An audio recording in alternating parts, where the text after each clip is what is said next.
El Rafa, tu nous guéris. El Rafa, tu nous guéris.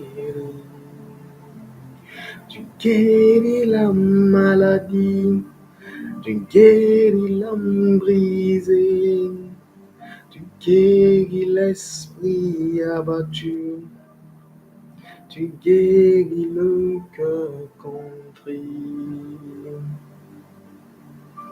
El Rafa, tu nous guéris.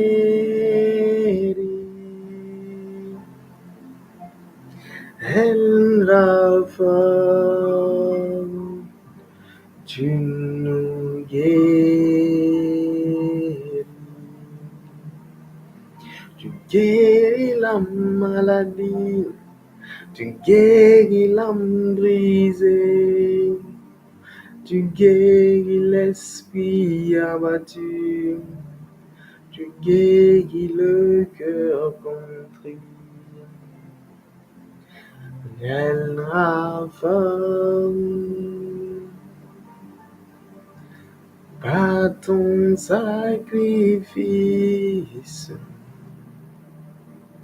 El Rafa,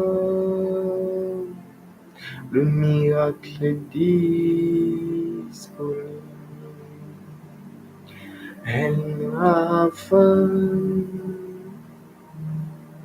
par ton sacrifice, El Rafa,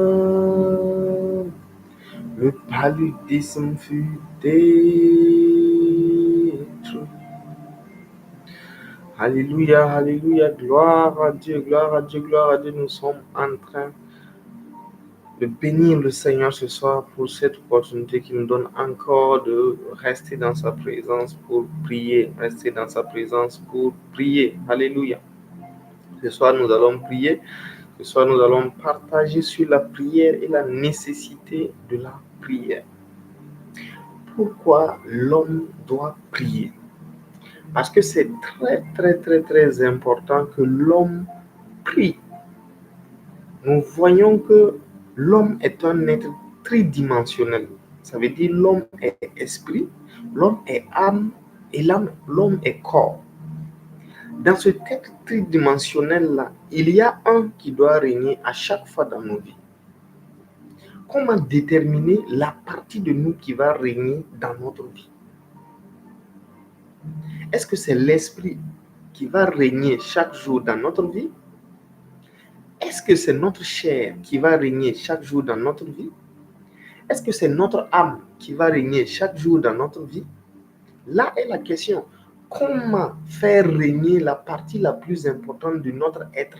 Parce que 1 Thessaloniciens 5,23 dit que l'homme est un être tridimensionnel constitué d'esprit, d'âme et de corps. Le fait que nous soyons constitués en 3 parties complique la situation. Quelle partie de nous doit régner? Et Dieu nous enseigne que la partie qui doit régner, c'est la partie spirituelle, la partie la plus en contact avec lui. C'est ce qui fait que depuis l'éternité des temps, les hommes ont toujours, qu'ils soient chrétiens ou pas, ont toujours cherché à rencontrer Dieu. Il y a cette faim et cette soif à l'intérieur de chaque être humain sur la terre. Chaque être humain a ce désir ardent de toucher du doigt la réalité de la nature divine. Il y a certaines personnes qui continuent de chercher jusqu'à ce qu'ils quittent la terre. Ils ne vont jamais rencontrer Dieu. La grâce que nous avons en Christ, c'est que Christ est venu vers nous. Dieu lui-même s'est transformé en chair, venir parmi les hommes, parce que son nom était Emmanuel. Et la Bible dit que Emmanuel veut dire Dieu parmi nous. Donc Dieu n'a pas attendu que notre désir, notre faim, notre soif de lui nous amène à sa dimension, parce que ce ne serait pas possible d'y aller. Parce qu'il y avait le péché qui avait fermé la porte. Comment l'homme, après la venue du Dieu vivant sur la terre peut maintenant marcher dans la dimension que le Dieu vivant est venu implanter. Et quels sont les facteurs nécessaires qui peuvent nous y amener? C'est très important. Donc, lisons un verset. Lisons rapidement Prenons la Bible. La Bible dit dans le livre de Galates 5, verset 17. Il dit, car la chair a des désirs contraires à ceux de l'esprit. La chair a des désirs contraires à ceux de l'esprit. Et l'esprit en a de contraires à ceux de la chair. Alléluia. Et dit, ils sont opposés entre eux, afin que vous ne fassiez point ce que vous voudriez. L'apôtre Paul, par la révélation, nous dit qu'en réalité, il y a deux entités qui se combattent chez nous. Il y a la chair qui est l'union entre l'âme et puis le corps. L'âme et le corps forment un être qu'on appelle chair, qui est égal à sarx. En hébreu, en grec, c'est sarx, S-A-R-X. Et donc, cette chair-là a une volonté contraire à notre esprit qui est en nous et à l'esprit de Dieu qui est en nous. Donc, il y a une lutte permanente entre qui va gouverner à chaque seconde dans la vie de chaque croyant. Mon frère, ma soeur, si tu es chrétien, cette lutte-là, elle est permanente en toi, elle est permanente en moi. La raison pour laquelle toi et moi, nous pouvons permettre à ce qu'un des deux domine, c'est par notre décision et par les facteurs que nous mettons en œuvre. Et nous allons voir cela. Parce que nous sommes en train de voir l'impact de la prière dans cette lutte. Qu'est-ce que la prière change dans la lutte pour l'hégémonie dans la vie quotidienne? Est-ce l'hégémonie de l'esprit? Est-ce l'hégémonie de la chair? Et la Bible nous dit dans Romains 8. Romains chapitre 8. Romains chapitre 8. La Bible dit dans Romains 8, il dit, rapidement, Romains chapitre 8, verset 6. Romains chapitre 8, verset 6. Il dit, et l'affection de la chair est inimitié contre Dieu. Ça veut dire que dans notre vie, si la chair prend le dessus, nous sommes nous-mêmes horribles devant Dieu. Parce que inimitié, ça veut dire qu'il y a une grave barrière entre nous et Dieu. Ça veut dire qu'il y a une grave séparation entre nous et Dieu. Et la Bible dit que l'affection, ça veut dire que si dans notre vie, la chair prend le dessus de telle sorte que nos désirs chaque jour, à chaque seconde se dirigent vers la chair, il y a une grande barrière entre nous et Dieu. Ça veut dire que il y a un voile qui nous sépare même de la réalité de Dieu. Personne ne peut être affectionné aux choses de la chair et voir Dieu. Ce n'est pas possible. C'est pourquoi il y a un danger à être un chrétien charnel. Chrétien qui est dirigé par ses émotions, par son âme, par les désirs de son corps. J'ai envie de manger, je pars manger. J'ai envie de temps, je pars faire. Il y a un grand danger. Parce que la Bible dit que celui qui est dirigé par ses émotions charnelles, celui qui est dirigé vers les affections charnelles, cette personne-là est séparée par un grand trou de Dieu. Donc, continuons la lecture. Et la Bible nous dit, tandis que l'affection de l'esprit, c'est la vie et la paix. Donc, retournons dans Galates 5, verset 17. Galates 5, verset 17. Donc, nous voyons déjà qu'il y a trois parties. Et les deux autres parties forment un couple que nous appelons la chair. Et cette chair-là, ses désirs sont toujours contraires à ceux de Dieu. Et la partie de nous qui aime Dieu, qui est dirigée vers l'œuvre de Dieu, la volonté de Dieu, les affections de Dieu, c'est notre esprit. C'est notre esprit régénéré. Mais nous allons voir que comme c'est un combat, qui va gagner? À chaque instant que nous prenons une décision dans notre vie, c'est soit motivé par la chair, soit motivé par l'esprit. Et c'est une lutte permanente. C'est une lutte permanente. Et nous allons le voir dans les Écritures. C'est une lutte permanente à tel enseigne qu'on ne se rend plus compte. On ne se rend pas compte qu'en réalité, il nous faut discerner à chaque fois que nous prenons une décision, est-ce de la chair ou est-ce de l'esprit? Si c'est de la chair, ça nous conduit vers la mort. Si c'est de l'esprit, ça nous conduit vers la vie et la paix. Donc c'est tellement permanent que à un moment donné, on n'y prend plus garde. On s'est dit que tout ce qu'on fait en tant que chrétien, en tant que croyant, c'est de Dieu. Alors que non. Même en tant que chrétien, nous avons une triple dimension. Et cette triple dimension de la triple dimension peut motiver nos actes, peut motiver nos actions. C'est pourquoi la prière est importante. Nous allons le voir dans les Écritures. La prière est importante parce qu'elle donne l'hégémonie à l'esprit. Elle donne la faculté à l'esprit de pouvoir gouverner nos actes, de pouvoir gouverner nos désirs, de pouvoir gouverner tout ce que nous faisons sur la terre, de pouvoir même créer de la passion pour Dieu en nous.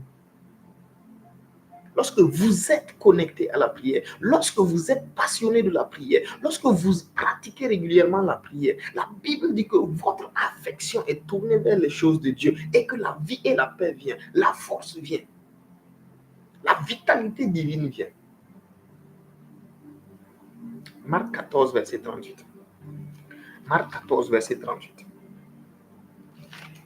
Alléluia, alléluia, gloire à Dieu, gloire à Dieu, gloire à Dieu. J'espère que vous m'entendez très bien. S'il y a des soucis de communication, n'hésitez pas à signaler. Gloire à Dieu, gloire à Dieu. Nous sommes en train de voir les bienfaits de la prière. Nous n'avons pas encore commencé les bienfaits. Nous sommes en train de situer la raison pour laquelle la prière est importante. Pourquoi est-ce que nous prions et pourquoi Dieu a mis dans notre désir de prier tous les jours. Normalement, la Bible recommande de prier sans cesse. Mais dans le mot sans cesse, il y a une petite nuance à faire. Il dit en tout temps favorable. Ça veut dire qu'à chaque fois que nous avons un temps qui peut être utilisé pour la prière, Dieu s'attend à ce que nous prions. Alléluia. Donc Marc 14, verset 38. Marc 14, verset 38. J'espère que vous avez vos Bibles. Comme d'habitude, nous partageons la parole avant de commencer la prière. Alléluia.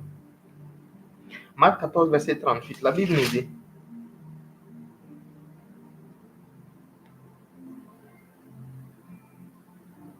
Ok, la Bible nous dit veillez et priez.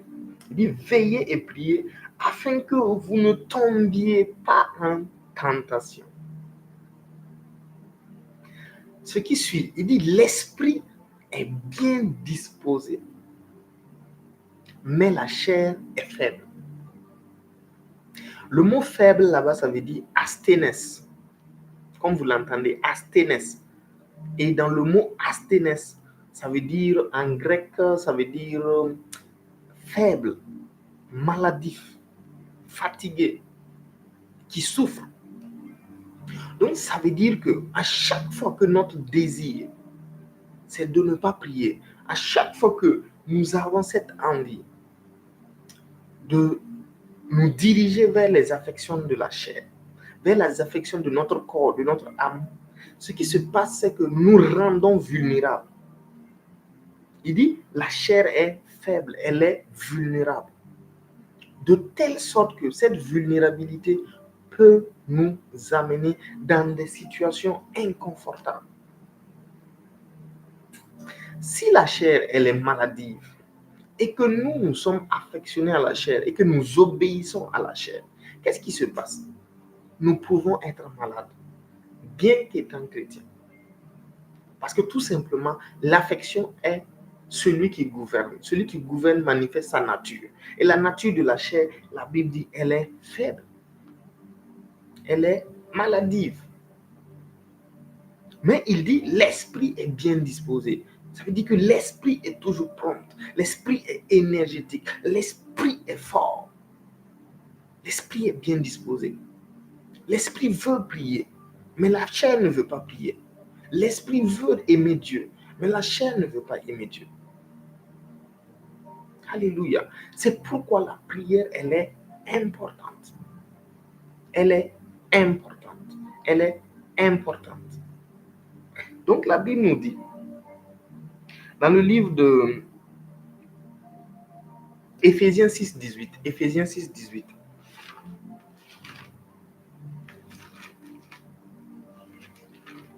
Éphésiens 6, 18, la Bible nous dit, Éphésiens 6, 18, Gloire à Dieu. Nous sommes dans Éphésiens 6, verset 18.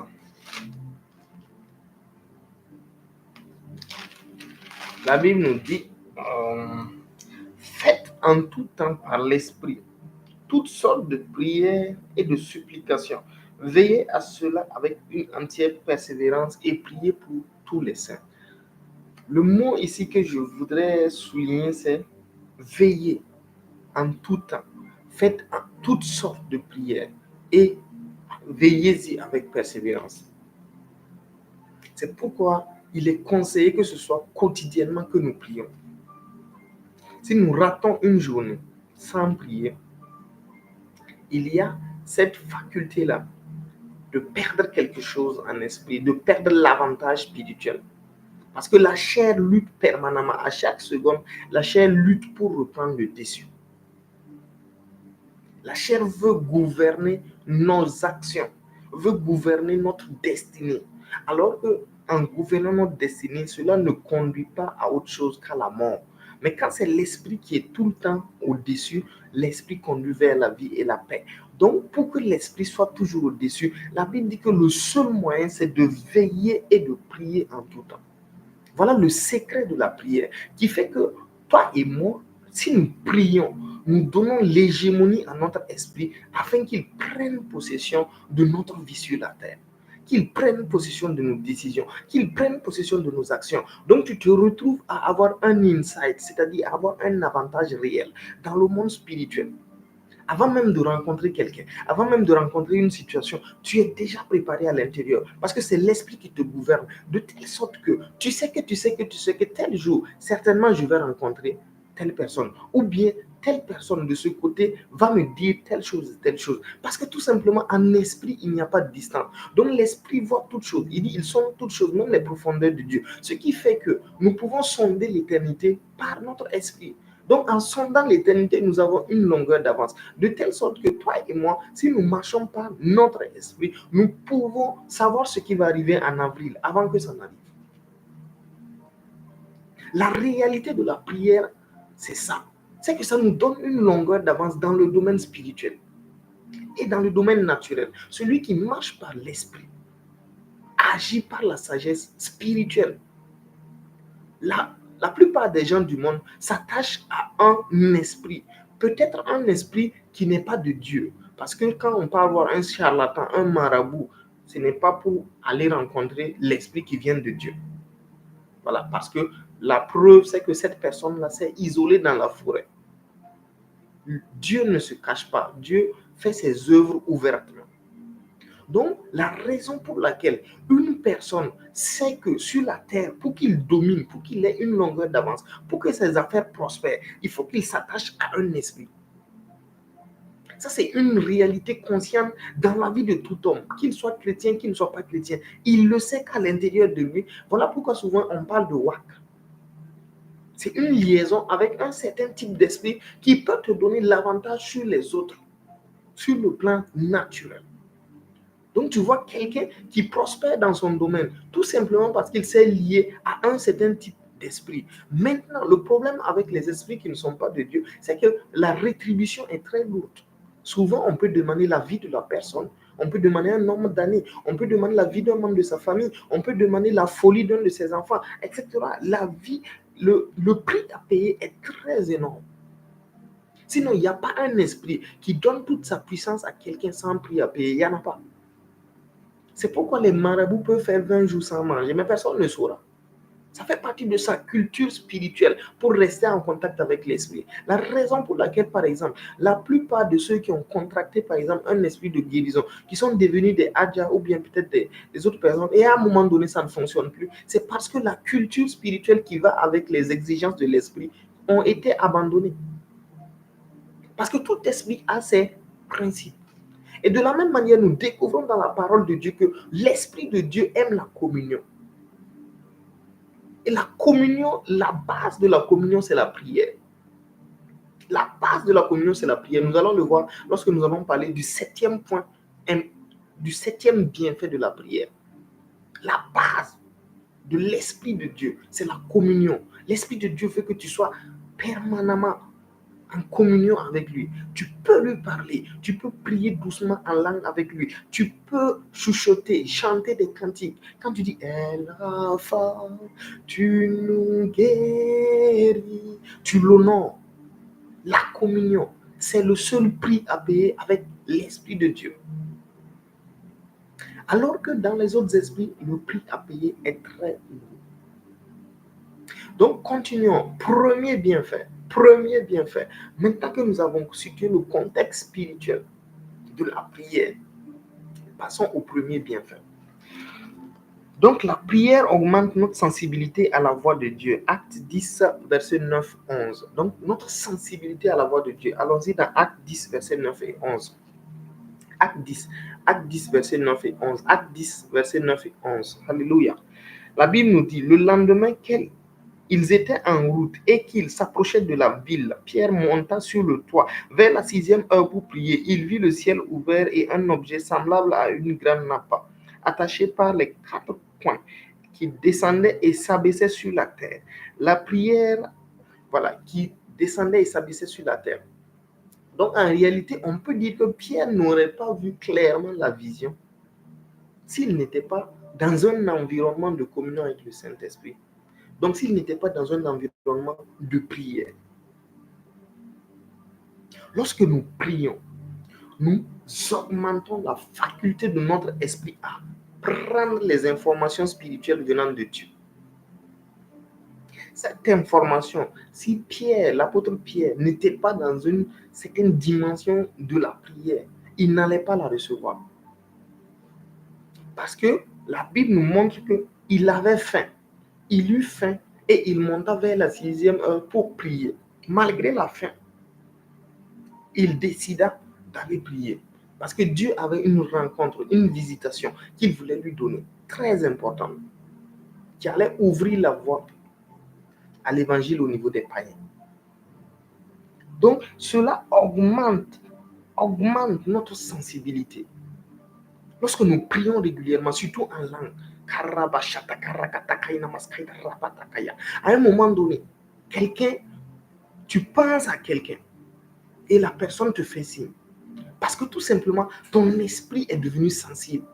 Tu captes les choses avant qu'ils n'arrivent.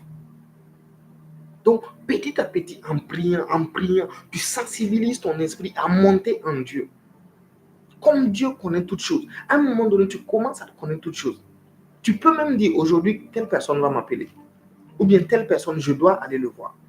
Telle personne, je dois aller le voir. Telle chose, il faut que je le fasse. Tu es assis comme ça, et puis la pensée vient. Elle te dit que c'est ton esprit qui te parle. Il dit aujourd'hui, fais ci. Donc, tu as une sensibilité plus accrue aux choses de Dieu.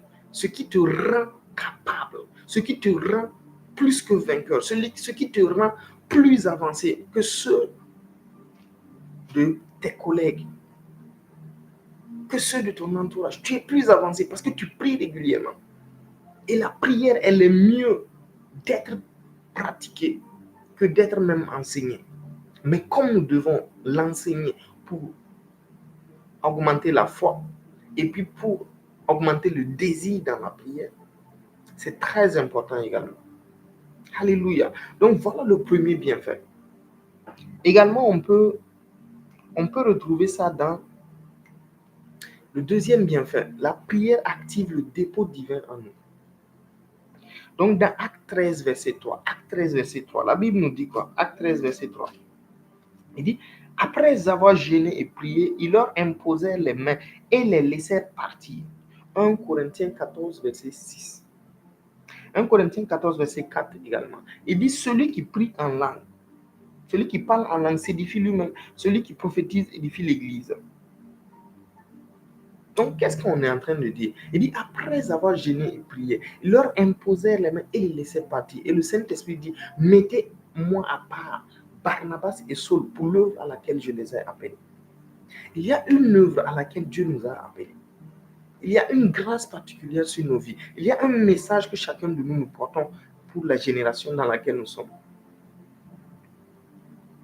Et cela se développe, cela se construit, cela devient plus réel dans la prière. Parce que la Bible dit que celui qui parle en langue s'édifie lui-même. Celui qui parle en langue construit sa propre personne, construit son esprit, c'est-à-dire donne l'envergure aux choses spirituelles dans sa vie de pouvoir se manifester.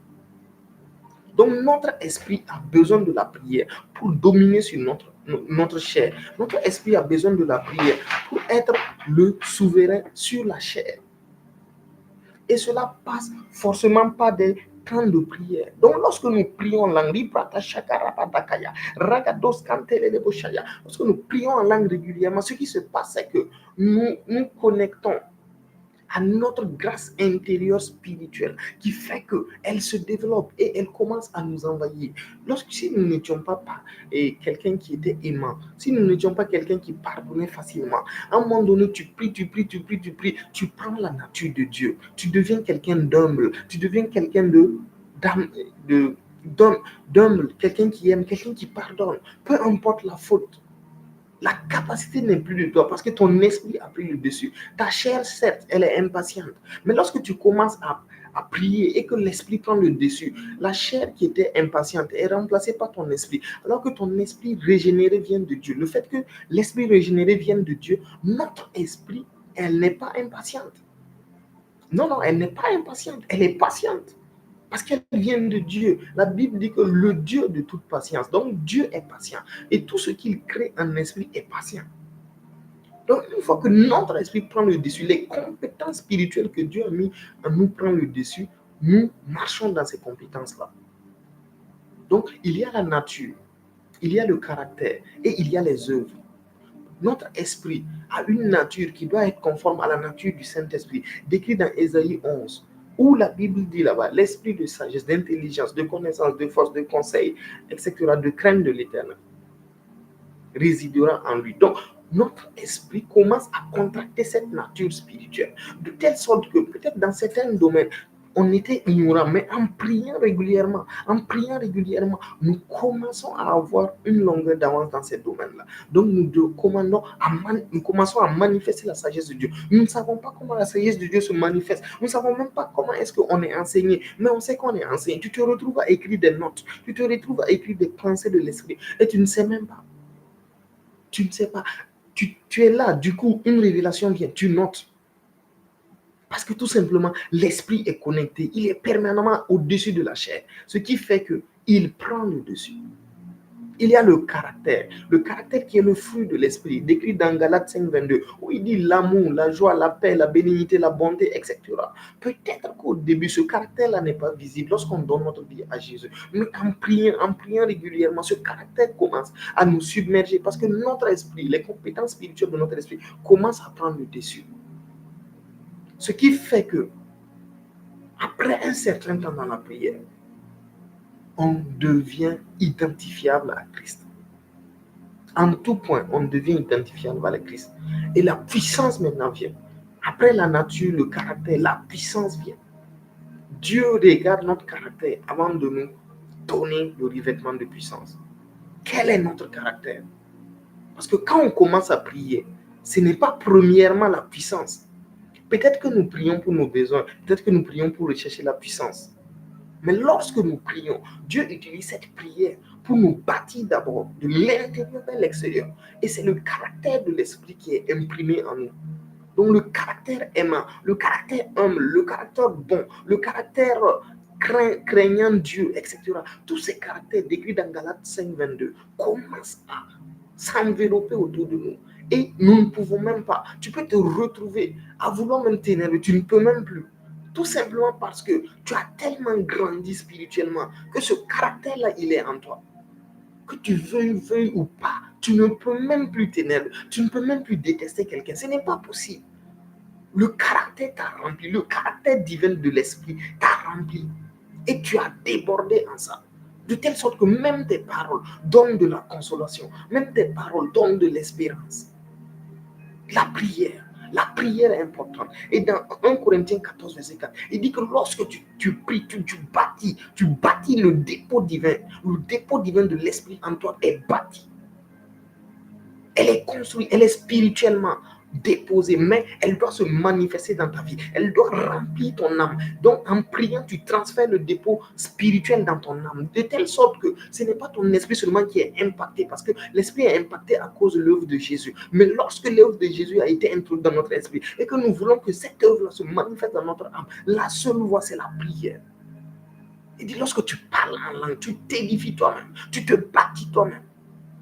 Tu bâtis ton âme dans le caractère de l'esprit. Tu bâtis ton âme dans la nature de l'esprit. Tu bâtis ton âme dans la puissance, dans la force de l'esprit. Tu te retrouves à prier 6 heures. Tu te demandes comment tu peux. Dans la chair, ce n'est pas possible. Prier 6 heures sans arrêt, ce n'est pas possible. Quelle capacité! Mais tu vas remarquer que cette capacité-là, elle est bâtie de gloire en gloire, de gloire en gloire. Tu vas commencer par 1 heure, après tu vas faire 2 heures, après tu vas faire 3 heures, après tu vas faire 4 heures, après tu vas faire 5 heures. Donc, c'est de gloire en gloire qu'on est bâti, de l'esprit dans l'âme. De telle sorte qu'à un moment donné, ton âme est confondue à ton esprit.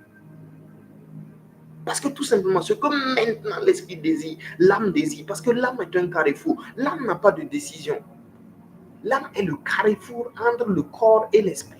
Donc, si le corps domine sur l'esprit, c'est les désirs du corps que l'âme va manifester. Mais si l'esprit domine sur le corps, c'est les désirs de l'esprit que l'âme va manifester. Donc, tu te retrouves à être tellement zélé pour Dieu, à être tellement assoiffé de Dieu, que tu n'arrives même plus à comprendre pourquoi est-ce que quelqu'un peut ne pas être zélé. Alléluia. Parce que Dieu t'a tellement bâti en lui que ton âme désire les choses spirituelles maintenant. Il dit comme les enfants nouveau-nés qui désiraient le lait spirituel de la parole de Dieu. Qui désirent.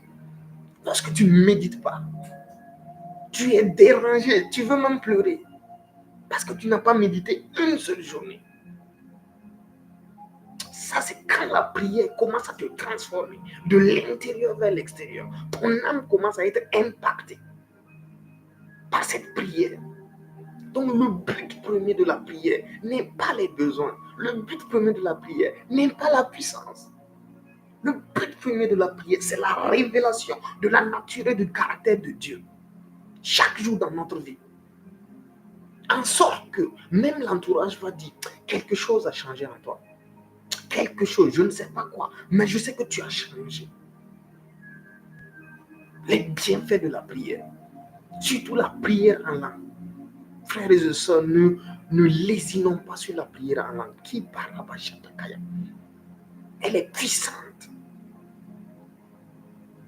Troisième bienfait de la prière. Alléluia. Donc la prière augmente notre énergie spirituelle. Nous pouvons lire ça dans Luc 22, verset 42. Luc 22, verset 42. La Bible dit quoi? Luc 22, verset 32. Elle augmente notre énergie spirituelle et notre persévérance. Donc Jésus dit, il dit, mais j'ai prié pour toi, afin que ta foi ne défaille point. Et toi, quand tu seras converti, affermis tes frères. Et dans Jacques 5, verset 15, il dit, la prière de la foi sauvera le malade, le Seigneur le révélera, et s'il a commis un péché, il lui sera pardonné. Il dit, j'ai prié pour toi, afin que ta foi ne défaille point. Et toi, quand tu seras converti, affermis tes frères. Parce qu'il y a une dimension entre les gens. Il y a une réalité divine. La réalité, les résultats que nous produisons sur la terre dépendent de la richesse de notre âme. Parce que Dieu, en créant Adam, a dit, je te fais une âme vivante. Genèse 2, verset 7. Il dit, il souffla en l'homme. L'homme devient une âme vivante. C'est la raison pour laquelle le protocole naturel pour gouverner sur cette terre, c'est de rendre riche son âme. Donc, si quelqu'un veut sortir médecin, il part faire des études de médecine. Si quelqu'un veut être menuisier, il part faire des études de menuiserie. Pour faire quoi? Pour remplir la connaissance de la médecine, la connaissance de la menuiserie dans son âme. Donc, si c'est le protocole naturel pour manifester les choses, la Bible nous dit que spirituellement, pour que nous puissions manifester les choses spirituelles. Il faut que les choses spirituelles qui ont été dans notre esprit par l'œuvre achevée de Christ soient transférées dans notre âme. Parce que c'est à partir de l'âme que nous pouvons marcher dans ça. Ce qui est dans l'esprit reste dans l'esprit jusqu'à ce qu'elle soit formée dans l'âme. Et quand elle est formée dans l'âme, elle rentre dans notre conscience. C'est-à-dire qu'elle devient un vécu. De la même manière que je ne peux pas oublier mon nom, c'est parce qu'elle est stockée dans ma conscience. Donc, quand une chose vient se stocker dans ta conscience, même si tu dors, tu sais le faire. De la même manière, la prière a cette possibilité de créer des choses spirituelles dans l'âme de façon consciente. Donc, il y a cette capacité énergétique qui augmente. Lorsque tu pries, la Bible dit que ta foi peut atteindre un niveau où ta foi devient tellement ferme que même si on te dit que ça là, c'est un mort qui est couché, tu dis non, c'est un vivant. Ça, c'est la foi bâtie, la foi énergétisée, de telle sorte que tu dis, moi je regarde, celui-là, il va se lever. Pourquoi? Parce que tu es arrivé à un niveau spirituel où la prière a bâti en toi une foi ferme. Jésus pria pour Pierre et dit, toi, quand tu vas être converti. Pourquoi? Parce que pour le moment, il n'était pas converti. Il dit, quand tu vas être converti, affermis tes frères. Ça veut dire qu'il y a un temps où nous pouvons être nous-mêmes fermes. Et il y a un temps où nous pouvons ne pas être fermes. Donc, pour être ferme, la Bible dit que le protocole, c'est la prière. Parce que l'apôtre Pierre nous a dit ça.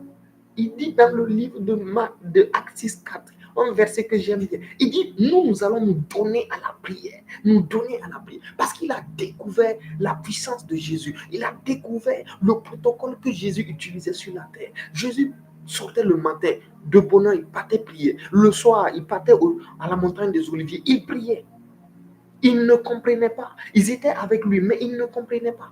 Quand Jésus a dit, venez prier avec moi 3 heures, ils se sont endormis les 3 heures. Jésus est revenu et dit, vous n'avez même pas prié avec moi 1 heure. Veillez et priez afin que votre chair ne tombe pas dans la tentation. Alléluia. Donc, il y a un protocole spirituel dans lequel, lorsque nous sommes intégrés, l'énergie augmente de telle sorte que nous sommes capables de voir des choses impossibles se réaliser. De faire des choses impossibles dans la foi. Dans la foi. Alléluia. Donc ça, c'est le troisième bienfait de la prière. Allons-y rapidement au quatrième bienfait. La prière affaiblit la chair. Lisons le verset de Matthieu 17, verset 21. 17, verset 21. La Bible dit, mais cette sorte ne sort que par la prière et le jeûne.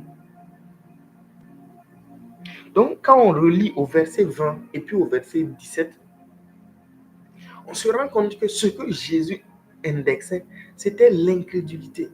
Il dit race perverse et incrédule dans le verset 17.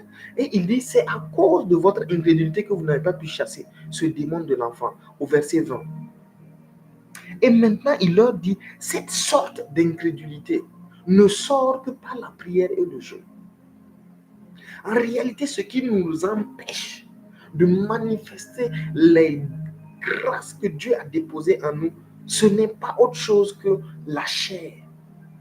C'est l'incrédulité, c'est l'ignorance, c'est le doute, c'est la peur, c'est le péché. C'est toutes les 9 dimensions de la chair dont j'ai parlé dans les autres vidéos, dans la chaîne YouTube. Donc ces choses-là nous empêchent de manifester le potentiel spirituel que nous avons. C'est pourquoi Jésus a souligné, il dit en réalité, ce n'est pas quelque chose de spécifique de votre foi qui a merdé. C'est votre incrédulité. Et pour que vous enlevez l'incrédulité, il faut que vous soyez permanemment dans la prière. Permanemment dans la prière. Parce que quand tu pries, tu donnes l'hégémonie à l'esprit. Mais en plus de ça, tu assujettis ta chair. C'est pourquoi il a ajouté le jeûne. Parce que le jeûne est une affliction de la chair.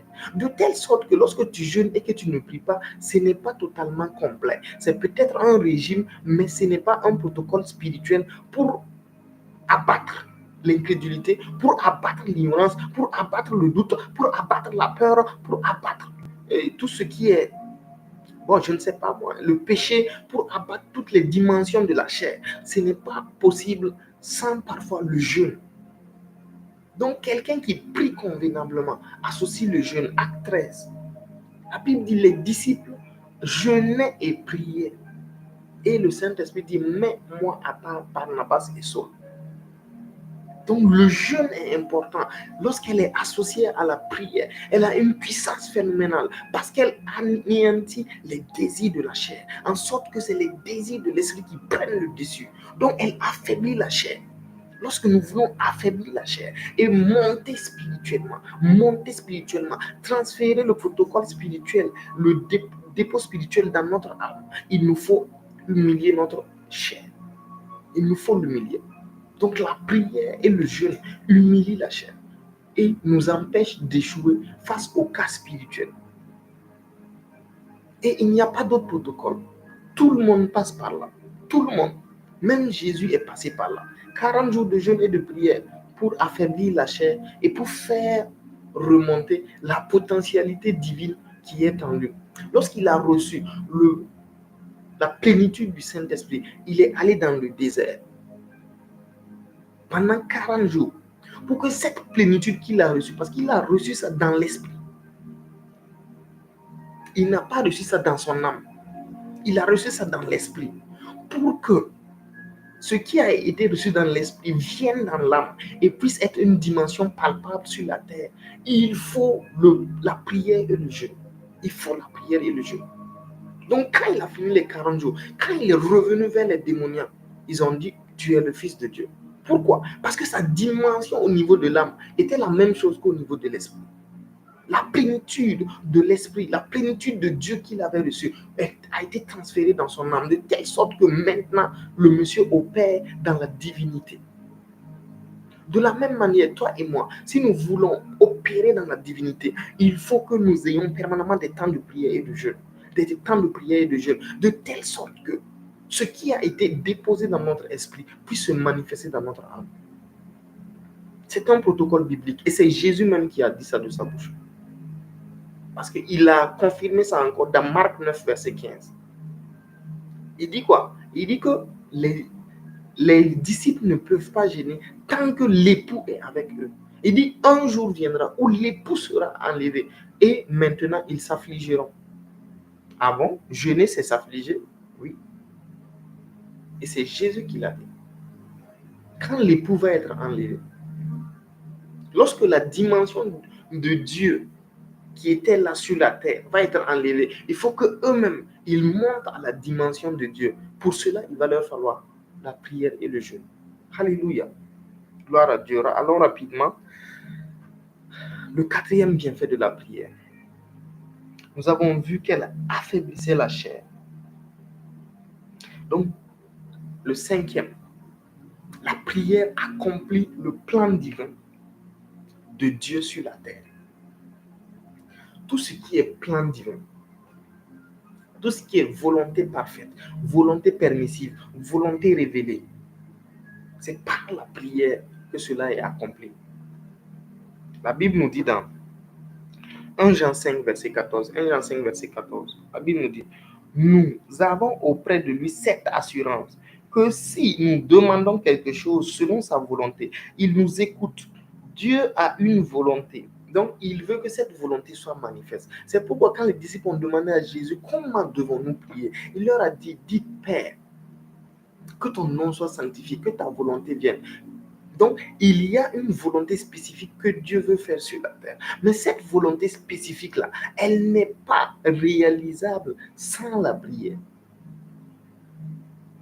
La capacité de la manifestation de la volonté de Dieu, c'est la prière. Pourquoi? Parce que l'homme est un législateur. Ça veut dire quoi? C'est comme quelqu'un qui a un problème au niveau du juge. Le juge, c'est Dieu. Et il y a un avocat et il y a des accusateurs. L'accusateur, c'est Satan.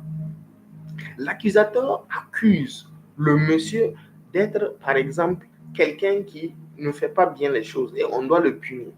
Dieu, c'est le juge. Dieu va attendre la parole de l'avocat pour prendre sa décision. Et notre avocat, c'est Jésus. Mais comme Jésus est en nous, nous représentons en même temps l'avocat des hommes. De telle sorte que s'il y a quelque chose sur la terre que Dieu veut faire, Dieu veut guérir par exemple un malade, et nous sommes sur la terre, Dieu ne va pas utiliser quelqu'un d'autre. Il doit nous utiliser pour arriver. Mais pour que Dieu puisse guérir cette personne-là, il va utiliser nos mains, il va utiliser nos pieds, il va utiliser tout notre être-là appartient à Dieu. De telle sorte que quand nous, on va imposer les mains, Dieu manifeste. C'est sa volonté parfaite. Mais il faut que nous parlons, il faut que nous prions. Parce que pour la réalisation de sa volonté parfaite, Dieu a besoin d'un temple, Dieu a besoin d'un corps, Dieu a besoin de nous. Et maintenant, par la législation, par la profession de notre bouche, par la prière, nous amenons ce qu'il veut voir visible à se manifester dans les vies. Parce que sans ça, c'est Satan, ses œuvres qui vont prédominer. De telle sorte que nous allons voir le mal sur la terre. Nous allons voir beaucoup de mauvaises choses sur la terre. Beaucoup de mauvaises choses. Mais on ne pourra pas changer ça parce qu'on ne prie pas. Parce que pour que ce que Satan fait puisse être enlevé et que ce que Dieu veut faire puisse venir, il faut que nous donnons libre cours à Dieu. Nous autorisons la main de Dieu légalement. Et c'est par la prière que nous autorisons la main de Dieu. Alléluia. Gloire à Dieu. Donc la prière a une grande efficacité dans l'accomplissement de la volonté parfaite de Dieu sur la terre. Alléluia. Ça, c'est une vérité super importante. Donc, je ne sais pas si c'est le sixième bienfait de la prière.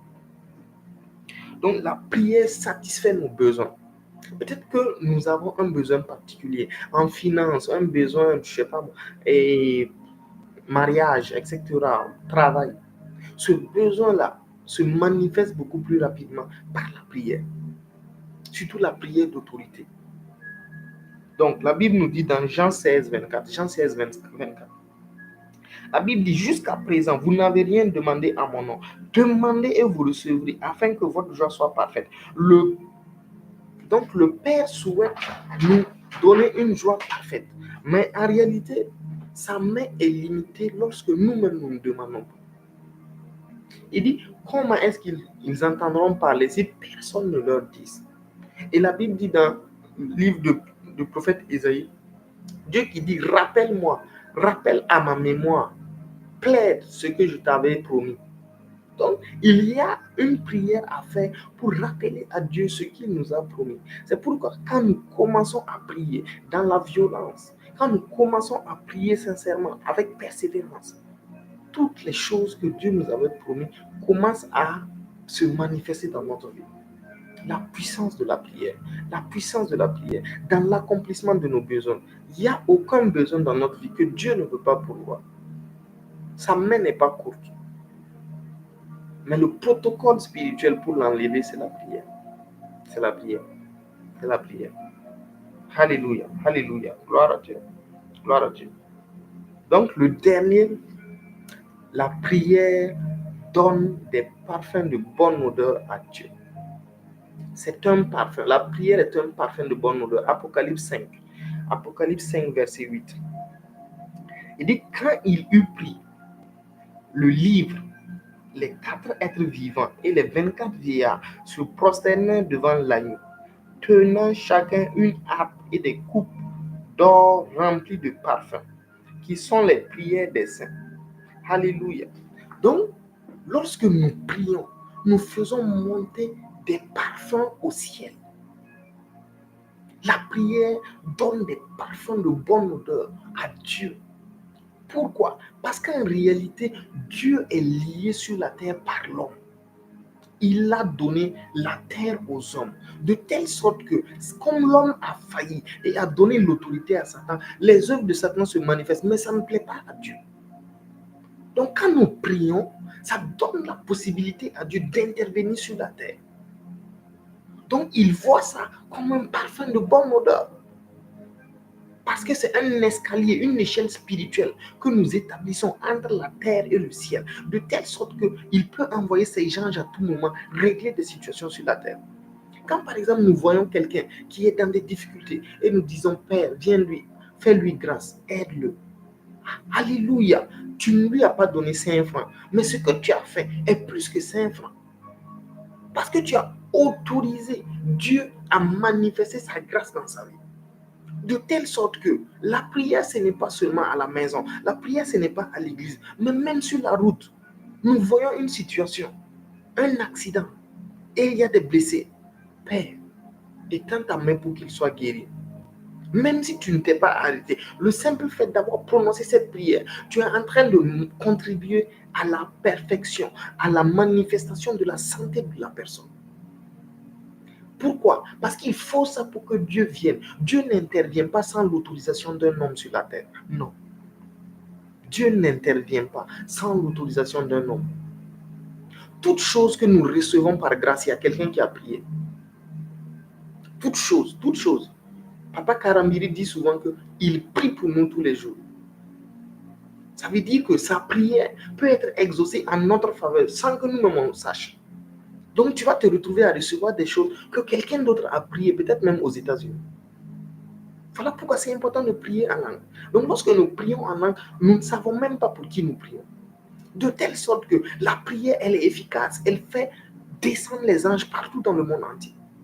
Donc quand tu dis que l'évangile soit prêché dans le monde entier, Père, fais grâce pour que tout le monde entende parler de Jésus. Tu es en train d'ouvrir la voie à la propagation de l'évangile. Dieu est content. Dieu est content. Parce qu'il dit, tu fais monter des parfums de bonne odeur. Tu fais monter des parfums de bonne odeur dans mon trône céleste. Alléluia. Il dit, vous faites monter des parfums de bonne odeur au niveau du trône de grâce. Et cela rappelle à Dieu ses promesses. Cela rappelle à Dieu qu'il doit favoriser l'homme, qu'il doit soutenir l'homme, qu'il doit garder l'homme, qu'il doit préserver l'homme, qu'il doit enseigner l'homme, qu'il doit le conduire. Dieu ne veut pas qu'une seule personne sur la terre soit malade. Jamais. La maladie, c'est Satan qui afflige les fils des hommes. Mais pour que quelqu'un quitte la maladie et vienne dans la santé, il faut qu'il y ait un législateur. Il faut qu'il y ait un homme qui prie pour lui. Il le faut. Ou bien l'homme lui-même prie pour lui. Si le malade lui-même prie pour lui, ou bien un autre prie pour lui, la grâce de Dieu peut se manifester. Donc Dieu peut intervenir. Donc allons-y rapidement. Lisons 1 Corinthiens 12. 1 Corinthiens 12. 1 Corinthiens chapitre 12. 1 Corinthiens chapitre 12. Alléluia. Donc c'est le septième bienfait de la prière. Quand tu pries, tu fais monter des parfums de bonne odeur. Ce qui fait qu'avec la conscience de ces 7 éléments, ta prière devient agréable. Parce que tu sais la raison pour laquelle tu pries. Tu ne pries pas comme les autres. Tu pries avec révélation. Tu sais que tu ne peux pas faire une seule journée sans prier. Pourquoi? À cause de tous ces 7 éléments que nous avons vus. Tu ne peux pas. Tu vas tellement être attaché à la prière. Ton désir va être tous les jours. Je veux du temps.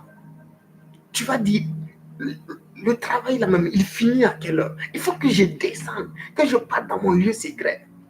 Tu vas prendre plus plaisir à être dans ton lieu secret. Tu viens le soir, tu n'as même pas envie de manger. Tout simplement parce que tu es dans la présence de Dieu. Tu veux prier, tu veux prier. Tu es en train de prier doucement. Dieu te chuchote. Toi, tu chuchotes à Dieu.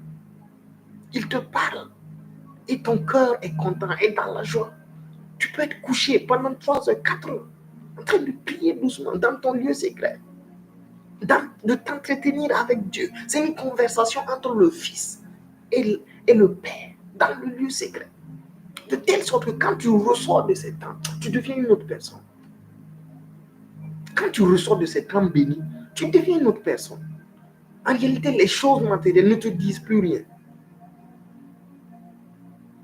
Donc la prière te déconnecte même de ta chair, des envies de ta chair. De telle sorte que la passion de ce monde n'est même plus en toi. Tu ne peux même pas te trouver en train de regarder un feuilleton. Tu ne peux même pas te trouver en train de regarder un match. Tellement la passion de Dieu a grandi en toi. C'est ton esprit qui brûle pour Dieu. C'est le feu de l'esprit qui brûle pour Dieu. Et à chaque fois, tu veux voir Dieu. Tu veux voir Dieu. Tu veux voir Dieu. Tu veux contempler sa présence. Tu veux le glorifier. Tu veux être à ses pieds en tout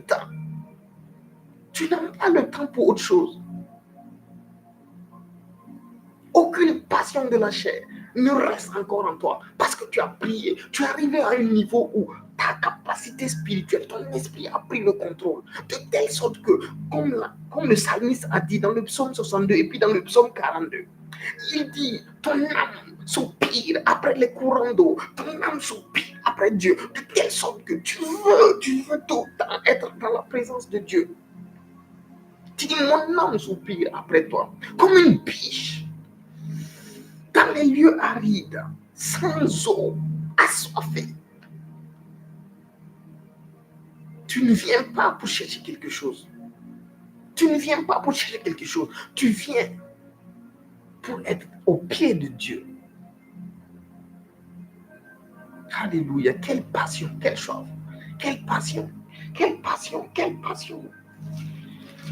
Arabashanda rakatoria rakatusuli brendi abashanda. Kira bashanda kira. Ragadosa tagira bashanda kira nosota. Il dit, il y a diversité de dons. Au verset 4, 1 Corinthiens 12. Diversité de ministères, même le même Seigneur. Diversité de dons, mais le même esprit. Diversité d'opérations, mais le même Dieu. Donc Dieu opère toutes choses, mais pas sans l'homme, pas sans le chrétien. Ce n'est pas possible. Il veut opérer toutes choses en tous. Il dit la volonté de Dieu, 1 Timothée, chapitre 2, verset 1 à 3. La volonté de Dieu, c'est que tous les hommes soient sauvés et parviennent à la connaissance de la vérité. Mais pas sans le chrétien. Et c'est la prière, la soif de la prière qui disponibilise le chrétien comme un vase d'honneur pour que Dieu puisse se manifester sur la terre. Donc commence à rendre grâce à Dieu, commence à élever la voix et à dire merci au Seigneur pour cette parole que tu as entendue.